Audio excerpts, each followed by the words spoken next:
You can't do this in most museums. Most museums won't let you. You'd probably get thrown out. Grab Forbidden Planet. That's a great soundtrack. And then the next one is Lord of the Rings. They don't tend to allow visitors to put up to 8 records on at a time and go crazy.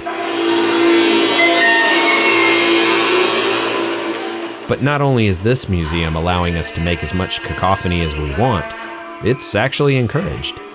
In fact, we're playing a piece by the featured artist in this exhibition.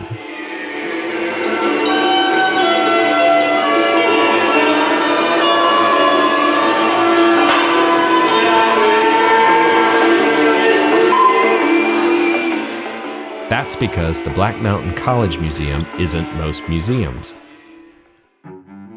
In the last video, we took a look at the history of the odd but intriguing little institution known as Black Mountain College.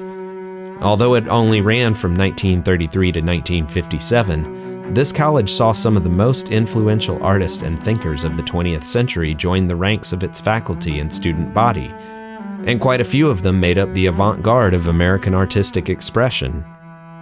If you're unfamiliar with Black Mountain College, you might want to take a look at that video first.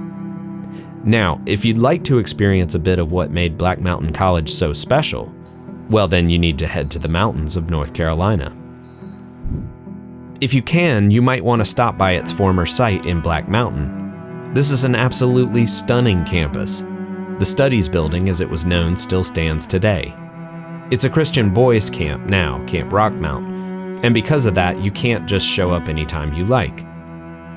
But the Black Mountain College Museum, through its partnership with the camp's owner, is now offering walking tours of the old campus twice a month.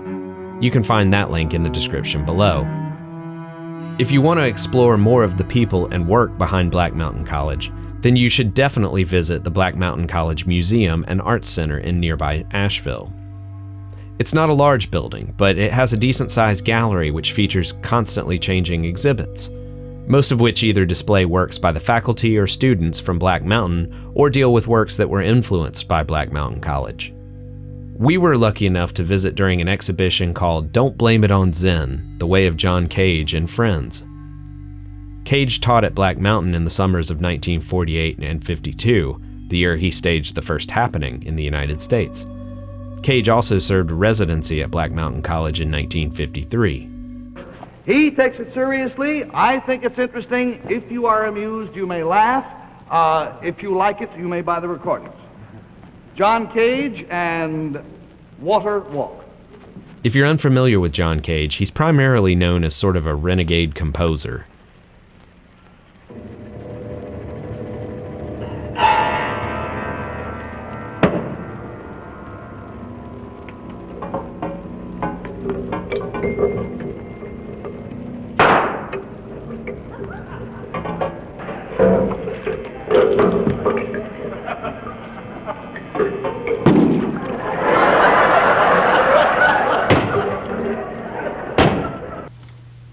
He was famous for his 433, in which he specifically instructs the musician not to play any music for 4 minutes and 33 seconds, demonstrating that there is no true silence because of ambient sounds, the audience, and so forth. In the late 1940s, Cage took interest in Eastern philosophies, particularly Zen Buddhism. He was a student of the Ching, a Chinese text used as a sort of divination tool incorporating the element of chance. Chance would play a huge part in Cage's music. He strongly believed in freeing the artist from decision-making in the creation of art in order to allow the spiritual, the universal, or simply what was meant to be. His Williams mix, created in the early 1950s, was an experiment in early electronic music that reflects this reliance on chance.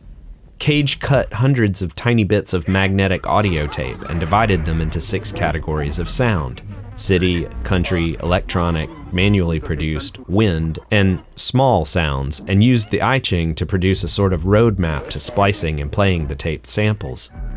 The tapes were created and then played simultaneously on 8 players for the final mix.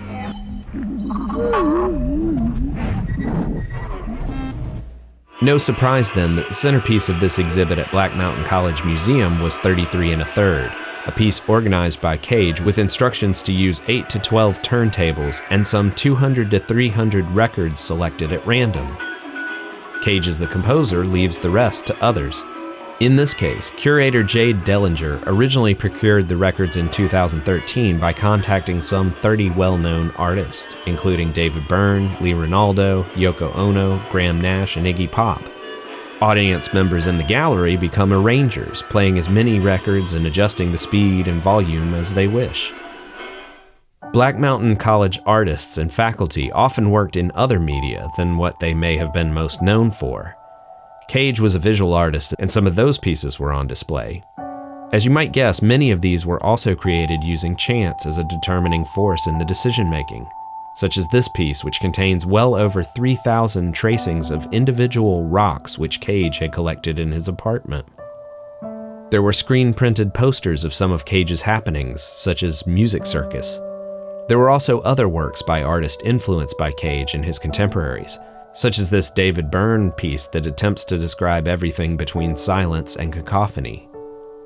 Robert Rauschenberg's primary studio assistant, Lawrence Wojtek, created this painting using Cage's only music piece that was specifically for the creation of a painting. There was also this piece, Wish Tree for Asheville by Yoko Ono, carrying on in the tradition of participatory art based on chance. Visitors wrote and tied wishes onto this small dogwood tree. We even had the pleasure of playing a prepared piano, a great example of an instrument Cage would use by inserting various screws, nuts, and erasers and things between strings in order to produce haunting and oddly striking sounds.